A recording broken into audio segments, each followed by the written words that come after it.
ওই তো বৌমনি চলে এসেছে। সামিরা কথা শুনে সার্জিস সামনে তাকাতেই সার্জিসের কলিজা মোচড় দিয়ে ওঠে।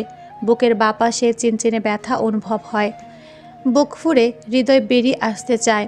কণ্ঠনালী শুকিয়ে কাঠ হয়ে যায়। পুরো শরীর যেন অবশ হয়ে আসে। তার হাত থেকে গ্লাস নিচে পড়ে যায়। তার সামনে লাল টুকটুকে জামদানি শাড়ি পরা, ভেজা চুল, নাকে নাকফুল, কানের দুল, হাতে চুড়ি পরে সিজদা দাঁড়িয়ে রয়েছে। সিজদাকে এই রূপে দেখে সার্জিস দু কদম পিছিয়ে যায়। তার মুখ থেকে অস্ফুট স্বরে বেরিয়ে আসে, সৌন্দর্যময়ী। সার্জিসের হাত থেকে গ্লাস পড়ে যেতে দেখে সাইফানের কপালে ভাঁজ পড়ে। সাইফান বিচলিত কণ্ঠে বলল, what's happened bro? Anything wrong? No, I am all right. কিন্তু তোর চোখ মুখ যে অন্য কথা বলছে ভাই, কিছু তো একটা হয়েছে। কিছুই হয়নি ব্রো। সিজদাকে দেখে তোর হাত থেকে গ্লাস পড়ে গেল কেন? তুই কি সিজদার মাঝে পেতনিকে দেখতে পেলি নাকি? না না, সেরকম কিছু নয়। ওই ওই এমনিতেই হাত ফসকে পড়ে গিয়েছে। তুই তো হলুদ বিয়ে কোনো কিছুতেই ওই বাড়িতে যাসনি, এমনকি আমার বউয়ের ছবিটাও দেখিসনি। তাই তো আমার বউকে চিনতেও পারছিস না। ও সিজদা, আমার দিন কবুল বলে বিয়ে করা বউ। আর তোর ভাবি। ভাবি কথাটা যেন সার্জিসের বুকে সূচের মতো বিঁধে গেল। চোখ ছলছল করে উঠল তার। সার্জিস ততক্ষণাৎ সেখান থেকে পালিয়ে যাওয়ার জন্য পা বাড়াতেই সাইফান সার্জিসের হাত ধরে সিজদার সামনে দাঁড় করিয়ে দিয়ে বলল, তোর ভাবির সাথে পরিচিত না হয়ে পালিয়ে যাচ্ছিস কেন? অতঃপর সাইফান সিজদার পাশে দাঁড়িয়ে সিজদার কাঁধে হাত রেখে বলল, আমার একমাত্র ভাই সার্জিস মির্জা, একজন নামকরা কার্ডিওলজিস্ট। হাজার হাজার মেয়েরা আমার ভাই বলতে পাগল। ভাইয়ের সাথে পরিচিত হও। সিজদা এতক্ষণ নিচের দিকে তাকিয়েছিল। সার্জিস মির্জা নামটা শুনেই বুক ধুক করে উঠে তার। যে মানুষটা তাকে বিয়ে করতে অস্বীকার করেছে, সেই মানুষটার সাথে একই বাড়িতে একই ছাদের নিচে থাকতে হবে ভাবতেই সিজদার মুখটা চুপসে গেল। এদিকে সাইফান বারবার সার্জিসের হাতে কথা বলার জন্য তাড়া দিচ্ছে। সাইফানের কথা শুনে সিজদা ফ্লোর থেকে নজর সরিয়ে সামনের দিকে তাকাতে চক্ষু চড়ক গাছ হয়ে যায় সিজদার। সিজদা সার্জিসের পা থেকে মাথা পর্যন্ত পরখ করে দেখে বলল, ডাক্তারবাবু, আপনি এই বাড়িতে? আমি স্বপ্ন দেখছি না তো? কোনো স্বপ্ন দেখছো না, আমি সত্যিই তোমার সামনে দাঁড়িয়ে রয়েছি। আমি তো ভাবতেও পারিনি এখানে আপনাকে দেখতে পাবো। আপনার সাথে আবারও আমার দেখা হয়ে যাবে। সার্জিস কিছু বলার আগে সাইফান বলল, তোমাদের কথা শুনে মনে হচ্ছে তোমরা একে অপরকে চেনো। ভাই, তুই যে তোর ভাবি কি আগে থেকেই চিনিস, এটা আমাকে বলিসনি কেন? সার্জিস কী বলবে বুঝতে পারে না। অবশ্য তার বলার মতো কিছুই নেই। সার্জিসকে চুপ থাকতে দেখে সাইফান আবারও বলল, সিজদা, তুমি ভাইকে চেনো? হ্যাঁ চিনি তো, ডাক্তারবাবু নামে চিনি। ডাক্তারবাবু খুব ভালো মনের মানুষ, কোমল হৃদয় তার। কিছুদিন আগে আমি একটা বিপদে পড়েছিলাম, তখন ডাক্তারবাবু নিজের জীবনে ঝুঁকি নিয়ে এই 4-5টা গুন্ডার সাথে মারামারি করেছিল, আমার জীবন বাঁচিয়েছিল। আমাকে বাঁচাতে গিয়ে তার হাতে আঘাতও লেগেছিল। যে আমার জীবন বাঁচিয়েছে তাকে এত সহজে ভুলে যায় কি করে? সার্জিস যেন পাথর হয়ে গিয়েছে, কণ্ঠনালী শুকিয়ে এসেছে তার।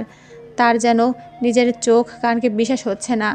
যেই মেয়েকে সে তার মন দিয়েছে, যেই মেয়ের কথা ভেবে সে নির্ঘুমে রাত পার করে কাটিয়েছে, সেই মেয়েটা অন্য কারো বউ হয়ে তাদের বাড়িতে এসেছে। এটা মানতে পারছে না সার্জিস। বুকের ভেতর অসহ্য যন্ত্রণা হচ্ছে। সার্জিস আর 1 মিনিটও বিলম্ব না করে তড়িৎ গতিতে নিজের রুমে এসে দরজা বন্ধ করে দিয়ে মাথার চুল খামচে ধরে ফ্লোরে বসে পড়ে।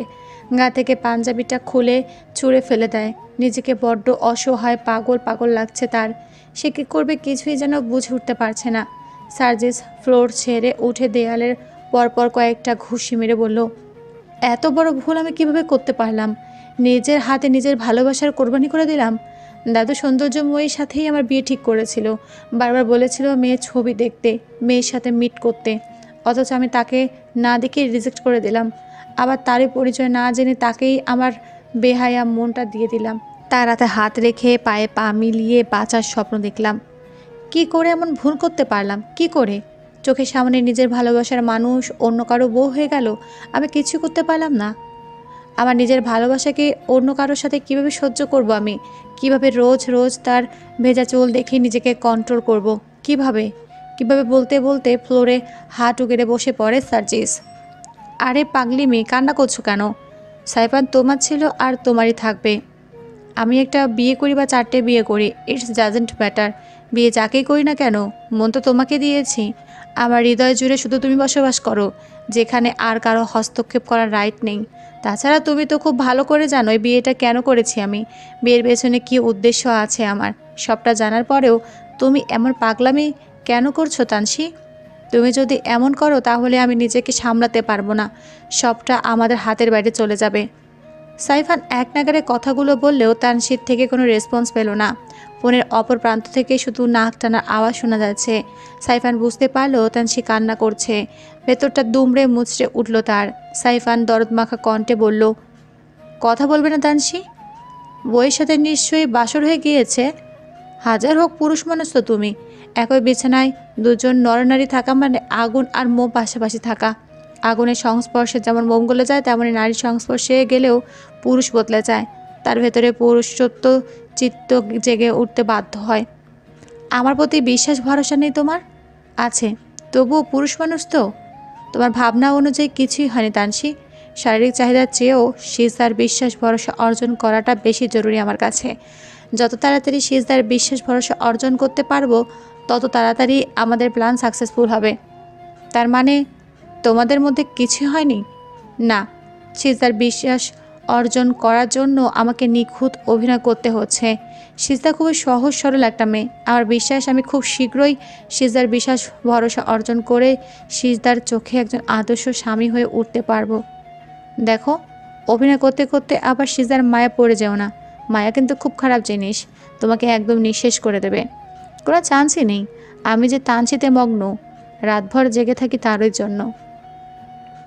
বিয়েতে হালিমা মঞ্জিলে তেমন সাজসজ্জা না থাকলেও বৌভাতের অনুষ্ঠানের জাঁকজমকপূর্ণ আয়োজন করা হয়েছে। একদম রাজকীয়ভাবে হালিমা মঞ্জিল সাজিয়ে তোলা হয়েছে। বরকনের জন্য রাজকীয়ভাবে আসনের ব্যবস্থা করা হয়েছে। বাড়ির বাইরে খাবারের স্টল করা হয়েছে। ইতিমধ্যে নিমন্ত্রিত অতিথিরা আসতে শুরু করেছে। সাইফানও রেডি হয়ে গিয়েছে। তার পরনে রয়েছে সাদা শার্ট, গলার টাই বাঁধা, শার্টের উপরে কালো কোট, পকেটে লাল পকেট স্কোয়ার, কালো প্যান্ট, পায়ে কালো শু, হাতে দামি ঘড়ি। সিজদার সাজও কমপ্লিট হয়ে গিয়েছে। সিজদাকে পার্লারের মেয়েরা সাজিয়ে দিয়েছে। সিজদার পরনে রয়েছে পিঙ্ক কালারের লেহেঙ্গা, গা ভর্তি স্বর্ণের গহনা, কপালে টিপ, মেহেদি রাঙা, দুহাতে স্বর্ণের বালা, চুড়ি দ্বারা পরিপূর্ণ হয়ে রয়েছে। মুখে ভারী মেকআপ। সব মিলিয়ে নতুন এক সিজদার সৃষ্টি হয়েছে। সামিরা সিজদাকে নিয়ে এসে স্টেজে বসিয়ে দেয়। এত এত লাইট, ক্যামেরা, অপরিচিত মুখ থেকে ভরকে যায় সিজদা। নিমন্ত্রিত অতিথিরা প্রায় সবাই চলে এসেছে, কিন্তু চৌধুরী বাড়ির কাউকে না দেখতে পেয়ে মন খারাপ হয়ে যায় সিজদার। সকাল থেকে সার্জিস রুম থেকে বের হয়নি। ফ্লোরে টান টান হয়ে শুয়ে সিগারেটের ধোঁয়া ছড়াচ্ছে। পাঞ্জাবি খুলে ফেলে দিলেও বাকি পোশাক এখনও গায়ে জড়ানো রয়েছে। পোশাক ছাড়তে ইচ্ছে করছে না। গায়ে যেন বিন্দু মাত্র শক্তি নেই। বুকের বাম পাশটা বড্ড জ্বালা পোড়া করছে। মনে হচ্ছে যেন বুকে কেউ ছুরি দিয়ে আঘাত করে ক্ষতবিক্ষত করে দিয়েছে।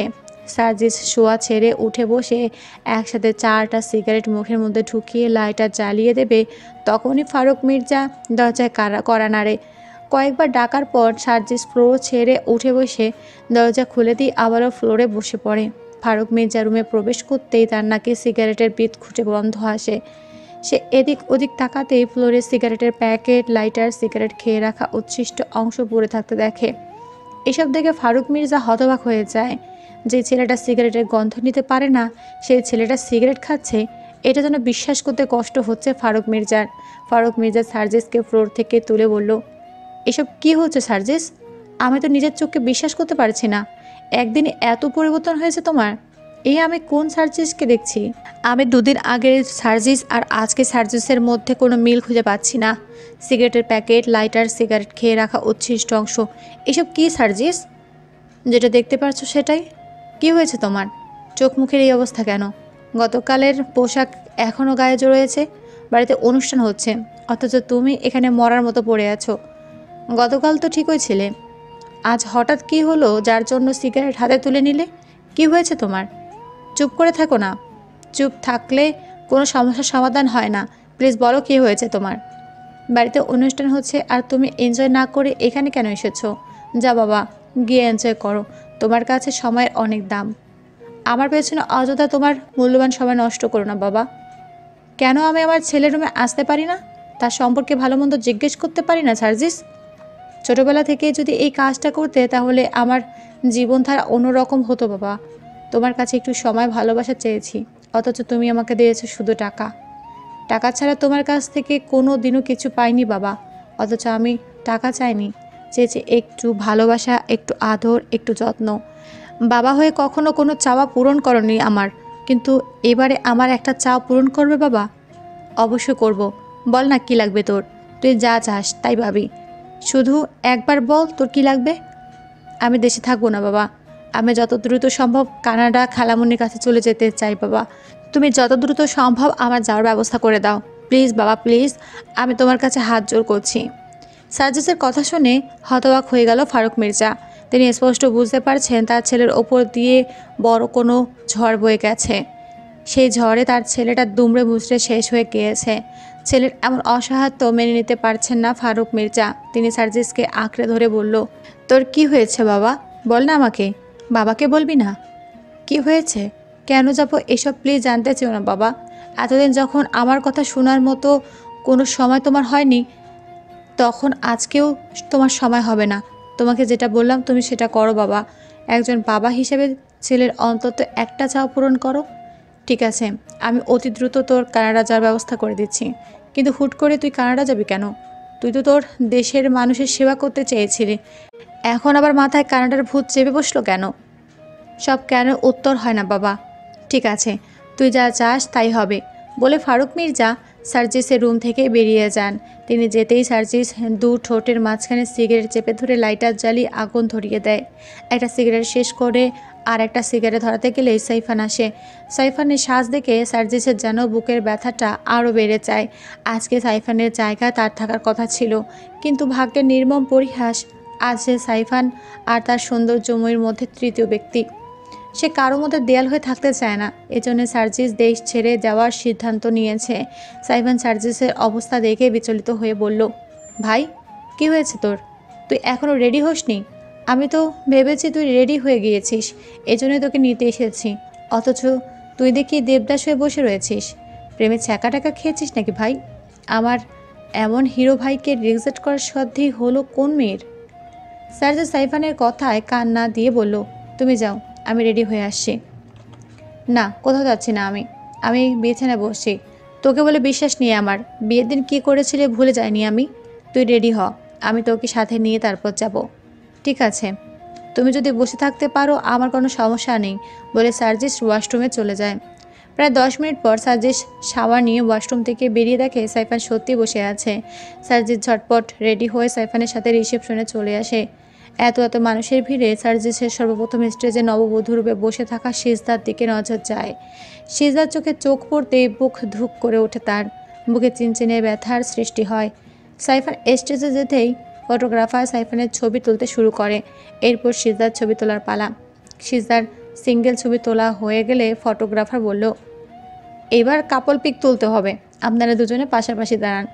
ফটোগ্রাফের কথা শুনে সাইফার এসে সিজদার পাশে দাঁড়ালো, কিন্তু এতে যেন ফটোগ্রাফার সন্তুষ্ট হতে পারলেন না। তিনি সিজদাকে বললেন, ম্যাম আপনি স্যারের হার্টের ওপর হাত রাখুন, আর স্যার আপনি ম্যামের কোমরে হাত রাখুন। ফটোগ্রাফের কথা মতো সিজদা কাঁপা কাঁপা হাতে সাইফানের হাতের ওপর হাত রাখলো। সাইফান সিজদার কোমরে হাত রাখতেই কেঁপে উঠল সিজদা। ফটোগ্রাফার ফটাফট ছবি তুলে নিল। এরপর পোজ চেঞ্জ করে তারা আরও কাছাকাছি এসে ফটোশ্যুট করতে লাগলো। এইসব দূর থেকে দেখে সহ্য করতে পারছিল না সার্জিস, তার চোখ জ্বলছিল। সার্জিস রুমে আসার জন্য পা বাড়াতেই সাইফান সার্জিসকে স্টেজে টেনে নিয়ে ছবি তুলতে লাগলো। সার্জিস মুখে মিথ্যা হাসি ঝুলিয়ে ছবি তুলতে লাগলো। তখনই তাথই এসে সার্জিসের পাশে দাঁড়িয়ে সার্জিসের হাতের মধ্যে নিজের হাত দিয়ে বলল, ফটোগ্রাফার ভাইয়া আমার আর সার্জিসের কিছু ছবি তুলে দিন, সুন্দর হয় যেন। সার্জিস কিছুটা বিরক্ত হয়ে তাথই থেকে নিজের হাত ছাড়িয়ে নিয়ে বলল, এসব কোন ধরনের অসভ্যতা তাথই? অসভ্যতার কি দেখলে? জাস্ট হাত ধরেছি, চুমু তো আর দেইনি। তুমি এভাবে রিয়েক্ট করো কেন বলো তো? বুকে ব্যথা হয় তো আমার। জাস্ট শাট আপ, লজ্জা করে না তোর? তোর মতো নির্লজ্জ বেহায়া মেয়ে আমি দুইটা দেখিনি। তোকে এতবার বলেছি তুই আমার চোখের সামনে আসবে না, এরপরও নির্লজ্জের মতো তুই এসে আমাকে ডিস্টার্ব করিস। Just disgusting. এখন যা খুশি বলে নাও, যখন তোমার ঘরের বউ হয়ে যাব তখন কিন্তু কিছুই বলতে পারবে না। শুধু ভালোবাসবে, আদর করবে, না হলে কিন্তু আমি রাগ করে বাবার বাড়ি চলে যাব। জেগে জেগে স্বপ্ন দেখা বাদ দে তাথই।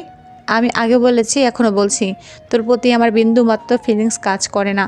আমি তোকে সামিরার মতোই ভালোবাসি। একটাই তো মন, একটা নারীকে দিয়েছিলাম, দ্বিতীয় কোনো নারীকে এই মন দেওয়া আমার পক্ষে সম্ভব নয় বলে সার্জিস রিসিপশন থেকে বেরিয়ে যায়। সার্জিসের যাওয়ার পরে তাকিয়ে তাথই বলল, কি বলে গেল সার্জিস? দ্বিতীয় নারী মানে? সার্জিসের জীবনে কেউ এসেছিল, কিন্তু কে এসে? কি এমন রূপবতী মেয়ে যে সার্জিসের মতো অ্যাটম বোমকে ছ্যাঁকা দিয়ে ব্যাখ্যা করে দিল? ফটোশ্যুট চলছে তো চলছে, সিজদার বিরক্ত লাগছে, কিন্তু মুখ ফুটে কিছুই বলতে পারছে না। সিজদা বারবার প্রবেশদ্বার দেখছে তার মামা মামি এসেছে কিনা। সিজদা মন খারাপ করে এদিক ওদিক তাকাতে দেখে তার মামা মামি, ঐশ্বর্য, সালিহা খালা সবাই এসেছে। সবাইকে দেখে যেন কলিজা ঠান্ডা হয়ে যায় সিজদার। এতক্ষণে সিজদা ও স্বস্তির নিঃশ্বাস ফেলে। সালিহা বেগম দৌড়ে ছুটে এসে সিজদাকে জড়িয়ে ধরে সিজদার কপালে চুমু খেয়ে বলল, কেমন আছিস মা? খুব ভালো আছি খালা, তুমি কেমন আছো? বিয়ের পর আমি পর হয়ে গেছি তাই না খালা? একটু খোঁজ নিলা না আমার? সব কুটুম চলে আইছে, অথচ তোমাকেও কোনো খোঁজ খবর নাই। আমারে এত তাড়াতাড়ি পর কইরা দিলা খালা? পাগলি মাইয়ার কথা শোনো দেহি, তোমারে আইতে তো দেরি হইল কে খালা? আমি সকাল থেকে তোমাকে লইগা পথে বইয়া রইছি, বারবার দেখতাছি তোমরা আইসো কিনা। আর কইস না মা, বাড়িতে যে নাটক চলতেছিল, ছোট ম্যাডাম বাড়িতে আসা বাড়ি মাথায় তুলে রয়েছিল, মাইয়াটা একদম উচ্ছেনে চলে গেছে। কোন আকাম কুকাম কইরে গা ঢাকা দিছিল তার ঠিক নেই। এসব কথা বাদ দাও খালা, তুমি কেমন আছো আগে তাই কও খালা। গতকাল থাইকা ভালো ছিলাম না, শরীরটা ওই বাড়িতে থাকলেও মনটা তোর কাছে পড়েছিল, ইচ্ছা করছিল তোর কাছে ছুটে চলে আসি। এখন তোরে দাহনের পর থেকে ভালো হয়ে গেছি, মনে হচ্ছে কত বছর পর তোর মুখখান দেখতাছি। তোরে তো সেনাই যাইতেছে না, এক্কেরে রানীর মতো লাগতাছে। এত বড় বাড়ি, এত দামি গয়না, এত দামি পোশাক দেখে আমার চোখ ভরে গেছে রে মা। বাড়ির সবাই কেমন আচরণ করছে তোর সাথে? গালমন্দ করছে নাকি আবার? না খালা, এবারে সবাই অনেক ভালা, আমারে সবাই আপন করে নিছে। মনে হচ্ছে আমি যেন তাদের কতদিনের চেনা, আমি তাদের আপন কেউ। সবাই খুব ভালা খালা, মাইয়া মানুষ সুখে আছে, এটা শুনতেও ভালো লাগে। সালেহা বেগমকে কথা বলতে দেখে রাশেদ চৌধুরী, বিথি চৌধুরী, ঐশ্বর্য সবাই সিজদার দিকে এগিয়ে আসে। রাশেদ চৌধুরী সিজদাকে বুকে জড়িয়ে ধরে কপালে আলতো চুমু খেয়ে বলল, কেমন আছিস মা? ভালো আছি মামু, তুমি কেমন আছো? তোকে দেখার পর থেকে অনেক ভালো হয়ে গেছি আমি। তোকে একজন উপযুক্ত মানুষের হাতে তুলে দিতে পেরেছি। সাইফান তোকে অনেক ভালো রাখবে। তোকে আমি একটা নতুন জীবন দিতে পেরেছি। এখন আমি মরেও শান্তি পাবো রে মা। মরার কথা কইবা না মাম্মু, আমার কষ্ট লাগে। ঠিক আছে মা, আর কখনই বলবো না বলে রাশেদ চৌধুরী এটা ওটা জিজ্ঞেস করে ফারুক মির্জার সাথে দেখা করতে চলে যান। তিনি যেতেই ঐশ্বর্য সিজদাকে পিঞ্চ মেরে বলল, অনেক মেয়েদের সোনার কপাল হতে শুনেছি, কিন্তু তোর তো ডায়মন্ডের কপাল রে সিজদা। রাজা, রাজকুমার, রাজত্ব সব তো তোর হাতে। আমি তো ভাবতেও পারছি না তুই এই বাড়ির বউ। তুই কখন ভেবেছিলি কাজের মেয়ে হয়ে এত বাড়ির বউ হয়ে আসতে পারবি? এই সব কিছু হয়েছে আমার জন্য। চিন্তা করিস না, খুব শীঘ্রই আমিও এ বাড়ির বউ হয়ে আসবো। এ বাড়ির বড় ছেলে সার্জিস মির্জার বউ।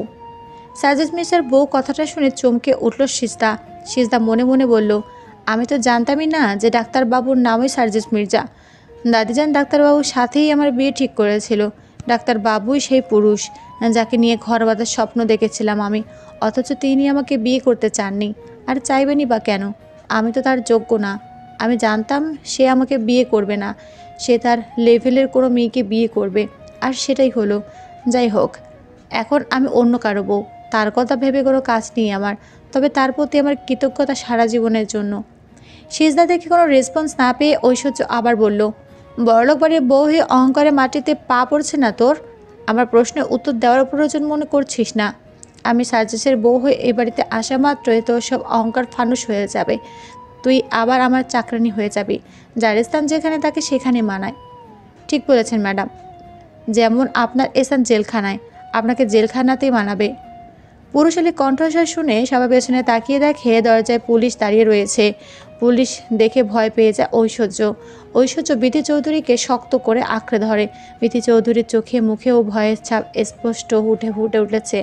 তিনি ঐশ্বর্যকে বুকের সাথে মিশিয়ে নিয়ে বললেন, পেনিক করো না বেবি, আমি আছি তো, আমি তোমার কিছুই হতে দেব না, তুমি একদম চিন্তা করো না। বিধি চৌধুরীর মুখের কথায় শান্ত হতে পারে না ঐশ্বর্য। আজকে নিজের ভুলের জন্য নিজেকেই পস্তাতে হচ্ছে। বিধি চৌধুরী ঐশ্বর্যকে বারবার বলেছিল সে যেন রংপুর তার খালামণির বাসা গা ঢাকা দিয়ে থাকে, কিন্তু ঐশ্বর্য বিধি চৌধুরীর কথা না শুনে রংপুর থেকে চলে এসেছে। শুধু তাই নয়, বিধি চৌধুরী ঐশ্বর্যকে হালিমা মঞ্জিলে নিয়ে আসতে চায়নি। ঐশ্বর্য বাড়িতে ঝামেলা করে জোর করে চলে এসেছে। ঐশ্বর্য ভাবতেই পারেনি পুলিশ ব্যাপারটা নিয়ে এত জলঘোলা করবে। হালিমা মঞ্জিলে পুলিশ দেখে অবাক হয়ে যান হালিমা বেগম।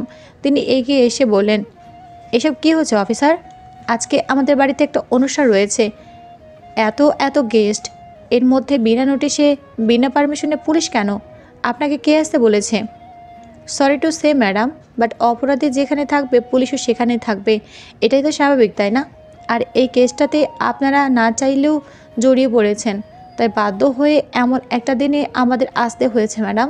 এজন্য আমি সত্যি দুঃখিত, বাট ইটস মাই ডিউটি, আসতেই হতো আমাদের। কী কারণে এসেছেন সেটা বলুন, আর যত দ্রুত সম্ভব কেস সলভ করুন। এখানে কোনো সিন ক্রিয়েট হোক সেটা আমি চাচ্ছি না। ঐশ্বর্য চৌধুরীকে আমরা বেশ কিছুদিন থেকে খুঁজছি, কিন্তু তাকে খুঁজে পাওয়া যাচ্ছিল না। এমনকি তার নাম্বার ট্র্যাক করেও কোনো লাভ হয়নি। লোকেশন অনুযায়ী ভিলাতে ছিল, কিন্তু সে চৌধুরী ভিলায় ছিল না। তবে চৌধুরী ভিলার উপর আমাদের নজর ছিল। ওই বাড়িতে কে কখন আসছে, কে কখন যাচ্ছে, সবটাই আমাদের নজরে ছিল। আমরা জানতে পেরেছি ঐশ্বর্য চৌধুরী এই বাড়িতে আছেন। আমরা ঐশ্বর্য চৌধুরীকে অ্যারেস্ট করতে এসেছি। আমাদের কাছে অ্যারেস্ট ওয়ারেন্ট আছে। পুলিশ অফিসারের কথা শুনে রাশেদ চৌধুরী হতবাক হয়ে যান। তিনি এগিয়ে এসে বললেন, এসব কী ধরনের কথা বলছেন অফিসার? আমার মেয়েকে অ্যারেস্ট করবেন মানে? কি করেছে আমার মেয়ে? কিসের ভিত্তিতে আপনি আমার মেয়েকে অ্যারেস্ট করতে এসেছেন? কিছুদিন আগে থানায় আপনারা যে মিসিং ডায়েরি করেছিলেন, সেখানে আপনার মেয়ে বলেছিল আপনার ভাগ্নি কিডন্যাপ হয়েছে। আসলে সেটা কোনো কিডন্যাপিং ছিল না, ছিল একটা পরিকল্পিত প্ল্যান। এই প্ল্যানটা কে সাজিয়েছিল, কে আসল মাস্টারমাইন্ড জানেন? কে? Aishwarya, Aishwarya Chowdhury, daughter of Rashed Chowdhury. What? কী সব রাবিশ কথা বলছেন অফিসার? আপনি পুলিশ অফিসার বলে আমার মেয়ের নামে মিথ্যা ইলিগেশন আনতে পারেন না? জানোই তাই বলতে পারেন না। রাবিশ কথা আমি বলছি না। যে গুন্ডাগুলো আপনার ভাগ্নিকে কিডন্যাপ করেছিল, তাদেরকে এই বাড়ি ছেড়ে সার্জেস মির্জা পুলিশের হাতে ধরিয়ে দিয়েছিল। গুন্ডাগুলো সহজে মুখ খোলেনি। বিভিন্ন ধরনের থেরাপি দেওয়ার পর তারা আসল মাস্টারমাইন্ডের নাম বলেছে। আপনার যদি আমার কথা বিশ্বাস না হয়, আপনি আপনার মেয়েকে জিজ্ঞেস করুন। রাশেদ চৌধুরী ঐশ্বর্যের সামনে গিয়ে বলল, এসব কি শুনছে ঐশ্বর্য? পুলিশ অফিসার যা বলছেন সেগুলো কি সত্যি? সত্যি কি তুমি আসল মাস্টারমাইন্ড? রাশেদ চৌধুরীর প্রশ্নে উত্তর দিতে পারে না ঐশ্বর্য। সে ফ্লোরের দিকে তাকিয়ে চোখের পানি ফেলতে থাকে। যা দেখে রাশেদ চৌধুরী বলল, আমার যা বোঝার আমি বুঝে গিয়েছি অফিসার। আমি চেয়েছিলাম সিজার সাথে যে বা যার অন্যায় করেছে তারা শাস্তি পাক। সে আমার মেয়ে বা স্ত্রী হলেও ক্ষমার অযোগ্য। আপনারা ঐশ্বর্যকে নিয়ে যান অফিসার। রাশেদ চৌধুরীর কথায় বিধি চৌধুরী তেতে উঠে বলল, কেমন বাবা তুমি? কোথায় মেয়েকে রক্ষা করবে তা নয় তো নিজের মেয়েকে পুলিশের হাতে তুলে দিচ্ছ। বাবা হয়ে মেয়েকে পুলিশের হাতে তুলে দিতে একটু বুক কাঁপছে না তোমার? একটু কষ্ট লাগছে না রাশেদ? তুমি যেমন ঐশ্বর্যের মা, তেমনি আমিও ঐশ্বর্যের বাবা। তোমার মতো আমারও কষ্ট হচ্ছে। কোনো বাবাই চায় না তার মেয়ে তাকে ছেড়ে অন্ধকারে কুঠরিতে থাকুক। আমি বাবা হয়েও মেয়েকে পুলিশের হাতে তুলে দিতে বাধ্য হচ্ছি, কারণ ঐশ্বর্য একজন অপরাধী। আমি ভাবতেও পারিনি ও এত নিচে নেমে যাবে, ক্রাইমের সাথে ইনভলভ হয়ে যাবে। মেয়েকে নিয়ে কত বড় মুখ করে কথা বলতাম আমি, কিন্তু ও কী করলো? আমার মান সম্মান সব ধুলে মিশিয়ে দিল। ও যে আমার মেয়ে, ভাবতে লজ্জা লাগছে আমার। আমি তো রাস্তাঘাটে বের হতে পারবো না, লোকজন আমার মুখে থুতু ছুঁড়ে দিবে। রাশেদ চৌধুরীর কথা শেষ না হতেই ঐশ্বর্য এসে রাশেদ চৌধুরীর পা জড়িয়ে ধরে বলল, সরি পাপা, আমার অনেক বড় ভুল হয়ে গিয়েছে। আমি রাগের মাথায় ভুল করে ফেলেছি পাপা। এবারের মতো আমাকে ক্ষমা করে দাও পাপা। আমি এর কোনোদিনও কোনো ক্রাইম করব না। বিলিভ মি পাপা, আমি ভালো হয়ে যাব। প্লিজ পাপা, নিজেকে শুধরে নেওয়ার আমাকে একটা সুযোগ দাও। সিজদা তো কখনো তোমার খারাপ চায়নি, তাহলে তুমি সিজদার সাথে কেন এমনটা করলে? সেদিন যদি সার্জিস ঠিক টাইমে না আসতো, তাহলে সিজদার কত বড় সর্বনাশ হয়ে যেত তোমার কোনো আইডিয়া আছে? তুমি তো একটা মেয়ে ঐশ্বর্য, একটা মেয়ে হয়ে অন্য একটা মেয়েকে নরপশুদের হাতে তুলে দিতে একটু বুক কাঁপলো না তোমার? তুমি আমার মেয়ে, এটা ভাবতে ঘৃণা লাগছে আমার। অফিসার, আপনারা নিয়ে যান ঐশ্বর্যকে। তার অনুমতি পেয়ে মহিলা কনস্টেবল এসে ঐশ্বর্যকে টানতে টানতে নিয়ে যায়। পুরো ঘটনা শুনে স্তব্ধ হয়ে যান হালিমা বেগম। সবটা তার কাছে স্বচ্ছ কাছের মতো পরিষ্কার হয়ে গিয়েছে। তিনি আর এক মুহূর্তও বিলম্ব না করে সার্জিসের রুমে ছুটে আসেন। সার্জিস তখন রুমে বসে সিগারেট ফুঁকছিল। যে ছেলেটা সবসময় তার পেশেন্টের সিগারেট না খাওয়ার পরামর্শ দেয়, সেই ছেলেটাকে সিগারেট হাতে দেখে অবাক হয় হালিমা বেগম। হালিমা বেগম ধীর পায়ে রুমে এসে সার্জিসের কাঁধে হাত রাখতেই সার্জিস ঠোঁট থেকে সিগারেট ফেলে পা দিয়ে পিষে দেয়। সার্জিসকে দেখে বড্ড খারাপ লাগে হালিমা বেগমের। মাত্র কয়েক ঘন্টায় ছেলেটার মুখের করুণ অবস্থা হয়ে গিয়েছে। হালিমা বেগম বিছানার উপর বসে সার্জিসের মাথাটা নিচের কোলের উপর রেখে তার মাথায় হাত বুলিয়ে দিয়ে বলল, সিজদাই সেই মেয়ে যাকে তুমি তোমার মন দিয়েছ, তাই না দাদু ভাই? সিজদাই সেই মেয়ে যাকে তুমি গুন্ডাদের হাত থেকে বাঁচিয়ে হাসপাতালে নিয়ে গিয়েছিলে। সিজদাই সেই মেয়ে যাকে তুমি সৌন্দর্যময়ী বলে ডাকো। সিজদাই সেই মেয়ে যার কথা ভেবে তোমার মুখে হাসি ফুটে উঠত, তোমার দিন রঙিন হয়ে উঠত। আমি তো সিজদার সাথে তোমার বিয়ে ঠিক করেছিলাম দাদু ভাই। তোমাকে বলেছিলাম তুমি সিজদার সাথে দেখা করো, অন্তত একবার তার ছবিটা দেখো। তুমি ছবিটাও দেখোনি দাদু ভাই। তুমি যদি একবার সিজদার ছবি দেখতে, তাহলে আজকের এই দিন দেখতে হতো না। তোমার ভালোবাসার পূর্ণতা পেত, জীবনটা অন্যরকম সুন্দর হয়ে উঠত। হালিমা বেগমের কথায় সার্জিস কোনো উত্তর দেয় না, যেন শব্দভাণ্ডার ফুরিয়ে এসেছে। দেবার মতো কোনো উত্তর নেই তার কাছে। ডুকরে কেঁদে ওঠে সার্জিস। পুরুষ মানুষের চোখের পানি খুব সহজে বের হয় না। আঘাতে আঘাতে জর্জরিত হয়ে যখন ভেতরটা ক্ষতবিক্ষত হয়ে যায়, তখন চাইলেও চোখের পানি আটকে রাখা যায় না। সমস্ত বেড়াজাল ভেঙে চোখ থেকে পানি গড়িয়ে পড়ে।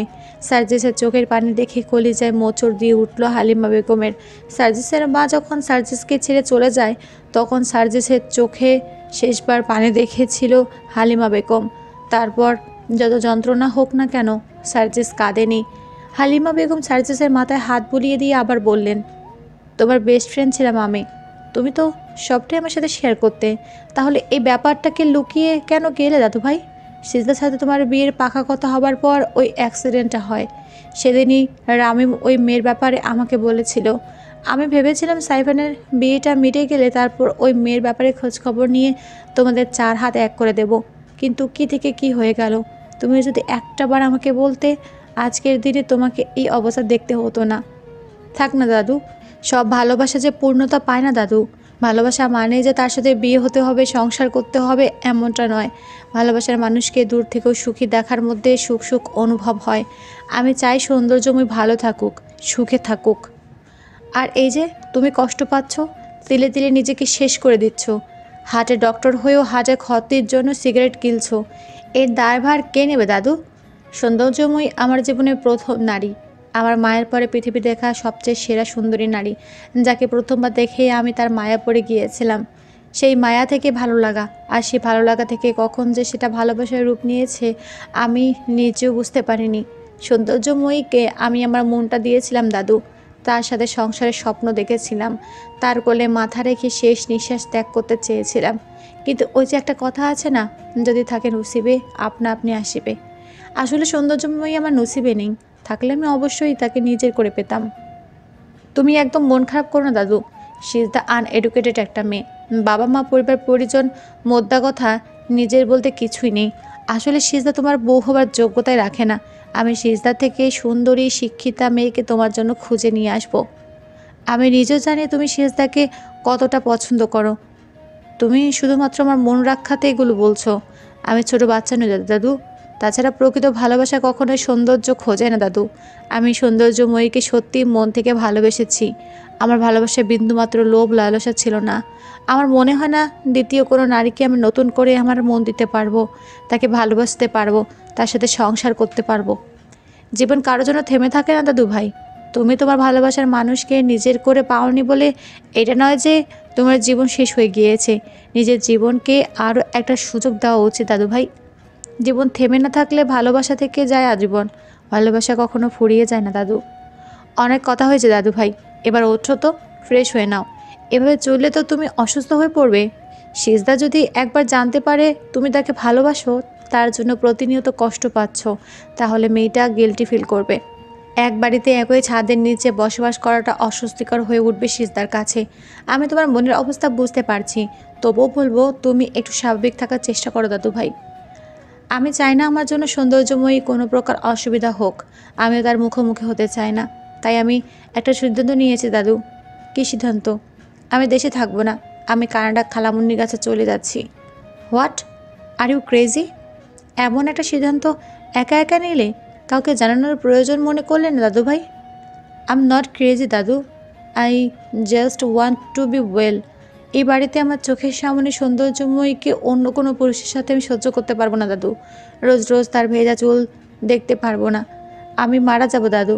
Believe me, I am going to die. আমি আমার নিজের ভালোর জন্যই সিদ্ধান্ত নিয়েছি। তাই বলে তুমি এ দেশের মাটি ছেড়ে, আমাদের সবাইকে ছেড়ে তুমি কানাডায় চলে যাবে? আমাদেরকে ছেড়ে থাকতে পারবে তুমি? একটু কষ্ট হবে না? কষ্ট তো এখনও কম পাচ্ছি না দাদু। যেতেই হবে তোমার? হ্যাঁ দাদু, ফেরার যে আর কোনো উপায় নেই আমার। ফেরার সমস্ত পথ বন্ধ হয়ে গিয়েছে। তুমি একজন অ্যাডাল্ট পারসন, নিজের ভালো নিজে বুঝতে শিখে গিয়েছো। এখন তোমাকে আর কিছু বলে লাভ নেই। তোমার যেটা ভালো মনে হয় সেটাই করো, বলে হালিমা বেগম চোখের পানি মুছতে মুছতে সার্জিসের রুম থেকে বের হয়ে যান। অনুষ্ঠান শেষ হতে আত্মীয় স্বজন সবাই চলে যেতে শুরু করে। ঐশ্বর্যকে পুলিশ নিয়ে যাওয়ার পর রাশেদ চৌধুরী, বিধি চৌধুরী দুজনে মানসিকভাবে ভেঙে পড়ে। রাশেদ চৌধুরী নিজে ঐশ্বর্যকে পুলিশের হাতে তুলে দিয়েও কষ্টে বুক ভারী হয়ে আসে তার। সন্তান যেমনই হোক, সন্তান তো। তার পক্ষে অনুষ্ঠানে উপস্থিত থাকা সম্ভবপর ছিল না। সালিহা বেগমকে রেখে তারা দুজনই চৌধুরী ভিলায় ফিরে যান। অনুষ্ঠান শেষ হতেই সালিহা বেগম বাড়ি ফেরার কথা বললেই চোখ ভিজে যায় সিজদার। সিজদা সালিহা বেগমকে কিছুতে যেতে দেবে না। অগত্যা সালিহা বেগম হালিমা মঞ্জিলে থেকে যায়। সিজদা রিসেপশন থেকে এসে ড্রেসিং টেবিলের সামনে দাঁড়িয়ে একে একে সব গহনা খোলার চেষ্টা করে। তখনই সাইফান রুমে আসে। সিজদাকে গয়না খোলার চেষ্টা করতে দেখে সাইফান এক পা করে এগিয়ে এসে নিজেই সিজদার গা থেকে সমস্ত গয়না খুলে দেয়। গয়না খুলতে গিয়ে মাঝে মাঝে সাইফানের হাতের স্পর্শ লাগছে সিজদার শরীরে, যার দরুন কেঁপে কেঁপে উঠছে সে। সারা শরীরে এক অদ্ভুত শিহরণ বয়ে যাচ্ছে। বক্ষস্থল ক্রমাগত ওঠানামা করছে। ক্রমশ নিঃশ্বাস ভারী হয়ে উঠছে। সিজদা আবেশে চোখ বন্ধ করে দুহাত দিয়ে নিজের শাড়ির আঁচল খামচে ধরে। গয়না খোলা হলে সাইফান খুব যত্ন সহকারে সিজদার চুল থেকে ক্লিপ খুলে সিজদার লম্বা চুলগুলো উন্মুক্ত করে দেয়। সাইফানের বড্ড ইচ্ছে হয় সিজদার খোলা চুলে নাক ডুবিয়ে চুলে ঘ্রাণ নিতে, কিন্তু সাহস তার হয় না। সে নিজের ইচ্ছাকে দমিয়ে রেখে ওয়াশরুমে চলে যায়। সাইফান ফ্রেশ হয়ে আসলে সিজদার হাত মুখ ধুয়ে ফ্রেশ হয়ে এসে বিছানায় গা এলিয়ে দেয়। বড্ড ক্লান্ত লাগছে তার। সারা শরীর ম্যাজ করছে। ক্লান্ত থাকার দরুন সিজদার বিছানায় যাওয়ার মিনিট কয়েক অতিবাহিত হবার পরে ঘুমের রাজ্যে পাড়ি জমায়। সাইফান সিজদার পাশে বসে সিজদার ঘুমন্ত মুখের দিকে তাকিয়ে থাকে কিয়ৎক্ষণ। তখনই সাইফানের ফোন বেজে ওঠে। সাইফান তড়িৎ গতিতে ফোন সাইলেন্ট মোডে রেখে দেয়। কথা বলতে ইচ্ছে করছে তার। ফোনের অপর প্রান্ত থেকে তানসি কল করে যাচ্ছে, কিন্তু সাইফানের সেদিকে কোনো খেয়াল নেই। সাইফান মুগ্ধ দৃষ্টিতে সিজদার মুখের দিকে তাকিয়ে রয়েছে। তানসিও কম যায় না। সে পণ করেছে যখনই না সাইফান তার কল রিসিভ করছে ততক্ষণ সে অনবরত কল করতেই থাকবে। এ পর্যায়ে বাধ্য হয়ে সাইফান কল রিসিভ করে। কল রিসিভ হতে অপর প্রান্ত থেকে তানসি কর্কশ কণ্ঠে বলে উঠল, তুমি আমার কল রিসিভ করছো না কেন Saifan? What is your problem? Sorry baby, বিশ্বাস করো আমি ফোনের কাছে ছিলাম না। না হলে আমি তোমার কল রিসিভ না করে থাকতে পারি বলো? Don't lie at all. আমি খুব ভালো করে জানি তুমি ইচ্ছে করে আমার কল রিসিভ করছিলে না। আমার কল রিসিভ না করে কি করেছিলে তুমি? চুপ করে থেকো না সাইফান, প্লিজ অ্যান্সার মি। বউয়ের সাথে রোমান্স করছিলে তাই না? তবা তবা। এমন ভাব করছো যেন ভাজা মাছটা উল্টেও খেতে জানো না তুমি। কেমন বেবি, তুমি ভুল বুঝছো আমাকে। সম্পূর্ণ প্ল্যানটা কিন্তু তোমার ছিল সাইফান, আমার না। তাই বেশি চালাকি করার চেষ্টা করবে না। তুমি খুব ভালো করে জানো বেশি চালাকির ফল খুব বেশি ভালো হয় না। আমি চাইলেই যে কোনো মুহূর্তে তোমার চাকরির কেরিয়ার শেষ করে দিতে পারি। ইনফ্যাক্ট তোমার মতো ছেলেকে ঠিক সেনাবাহিনীতে মানায় না। যার মনটা এত অপরিষ্কার সে দেশ সেবা কীভাবে করবে? Just shut up, don't cross your limit. Limit cross তুমি করছো সাইফান। আমি হাজারবার কল করেছি তোমাকে, তুমি একটা বারও আমার কল রিসিভ করার প্রয়োজন বোধ করনি। আমি সরি বলছি তো বেবি, এমন ভুল আর কখনো হবে না। প্রমিস? পাক্কা প্রমিস। আচ্ছা, ফিরবে কবে? আর মাত্র কয়েকদিন। প্ল্যান সাকসেসফুল হলেই তোমার সাইফান তোমার কাছে ফিরে আসবে। সত্যি তো? Yes my lady, I miss you. I miss you two.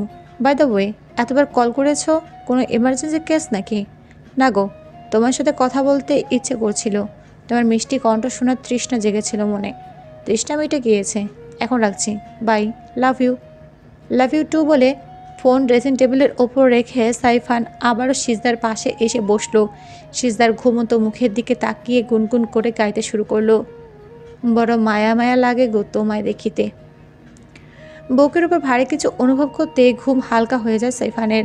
Saifan চোখ খুলতেই সিজদাকে নিজের বুকের ওপর দেখে হতবাক হয়ে যায়। সাইফানের স্পষ্ট মনে আছে সে রাতে শোবার সময় তাদের মাঝখানে দেয়াল হিসাবে কোলবালিশ রেখেছিল। সাইফান তড়িৎ গতিতে পাশে তাকিয়ে দেখে মাঝখানে কোনো বালিশ নেই, বালিশ ফ্লোরে পড়ে আছে। সিজদা বিড়াল ছানার মতো গুটিসুটি মেরে তার বুকের সাথে লেপ্টে পড়ে রয়েছে। ফ্যানের বাতাসে সিজদার বেবি হেয়ারগুলো সিজদার চোখ মুখে বাড়ি খাচ্ছে। সাইফান সন্তর্পণে সিজদার মুখের ওপর থেকে চুলগুলো সরিয়ে কানের পাশে গুজে দেয়। সাইফানের হাতের স্পর্শে ঘুম ভেঙে যায় সিজদার চোখ খুলে নিজেকে সাইফানের এত কাছাকাছি দেখে শুকনো ঢোকিলে সাইফানের গরম নিঃশ্বাস সিজদার চোখে মুখে আশ্রে পড়ছে। মাদকতা কাজ করছে সিজদার চোখে। সিজদা তাড়াহুড়ো করে উঠতে গিয়ে উঠতে পারে না। সিজদার গলা থাকা চেইন সাইফানের শার্টের বোতামে আটকে যাওয়ার দরুন সিজদা আবারও সাইফানের বুকের উপর পড়ে যায়। তাদের মাঝে দূরত্ব নেই বললে চলে। একজনের গরম নিঃশ্বাস অন্যজনের ওপর আষ্টে পড়ছে। সিজদার বুকের ভেতর যেন উথাল পাথাল শুরু হয়েছে। শরীরে রোমকূপ দাঁড়িয়ে যায়। বুকের মধ্যে ঘড়ির কাঁটার শব্দের মতো টিকটিক করে আওয়াজ হচ্ছে। বক্ষস্থল ক্রমাগত ওঠানামা করছে। অস্থিরতা বাড়ছে সিজদার। অদ্ভুত এক শিহরণ বয়ে যাচ্ছে সর্বাঙ্গে। সাইফানের চোখে চোখ পড়তে লজ্জায় মুখ লাল হয়ে যায় তার। সাইফান সিজদার অস্বস্তি বুঝতে পেরে নিজের শার্টের বাটন থেকে সিজদার চেন ছাড়িয়ে নেয়। সিজদার তড়িৎগতিতে সাইফানের থেকে সরে অপর পাশে মুখ ঘুরিয়ে শুয়ে থাকে। সাইফান উঠে অজু করে সাদা পাঞ্জাবি টুপি পরে মসজিদে চলে যায়। সাইফান যেতে সিজদা উঠে বিছানায় গুছিয়ে রুমটা পরিপাটি করে ওয়াশরুমে চলে যায়। প্রায় 30 মিনিট পর সিজদা ওয়াশরুম থেকে ব্লাউজ পেটিকোট পরে ওয়াশরুম থেকে বের হয়। সিজদা ওয়াশরুম থেকে বের হতে দেখে সাইফান বিছের উপর বসে ফোনে স্ক্রল করছে।